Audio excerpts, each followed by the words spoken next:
Vivo IQ new 9s pro plus মাত্র 50,000 টাকার বাজেটে এমন ফিচার আপনারা ভাবতে বাধ্য হবেন। প্রথমেই বলি এর ডিজাইন সম্পর্কে। এই ফোনটি হাতে নিতেই প্রিমিয়াম ফিল পাবেন। ওজন মাত্র 193 গ্রাম, যা খুবই লাইট ওয়েট, এবং এই ফোনটির বিল্ড কোয়ালিটি এই দামের মধ্যে অসাধারণ বলতে গেলে। এবার সে এই ফোনটির ডিসপ্লে নিয়ে। ফোনটিতে রয়েছে 6.78 ইঞ্চির এলটিপিও অ্যামোলেড প্যানেল, 144 হার্টজের রিফ্রেশ রেট এবং 1400 নিট পর্যন্ত ব্রাইটনেস, যা গেমিং কিংবা মিডিয়া কনজাম্পশন জন্য একদম পারফেক্ট। এক কথায় বলতে গেলে চোখ দাঁড়ানো। এইবার আসি ফোনটির পারফরমেন্সের দিকে।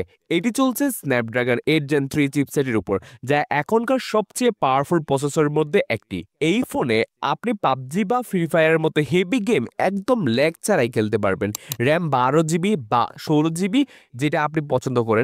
স্টোরেজ রয়েছে 256 জিবি থেকে 1 টেরাবাইট পর্যন্ত ভেরিয়েন্ট। ক্যামেরার দিক থেকে এই ফোনটিতে রয়েছে ডুয়াল 50 মেগাপিক্সেলের ক্যামেরা, এবং প্রাইমারি ক্যামেরায় রয়েছে OIS এর সাপোর্ট থাকায় স্টেবল শট তুলতে পারবেন অনায়াসে, এবং 50 মেগাপিক্সেলের আলট্রা ওয়াইড লেন্স আপনার গ্রুপ ফটো বা ল্যান্ডস্কেপ শটকে করবে আরো ইমপ্রেসিভ। সেলফির জন্য রয়েছে 16 মেগাপিক্সেলের ক্যামেরা, ভিডিও রেকর্ডিং 8K পর্যন্ত সাপোর্ট করে। এই ফোনটিতে আরো থাকছে 5500 mAh এর ব্যাটারি, যা আপনাকে দিনভর সাপোর্ট দিবে।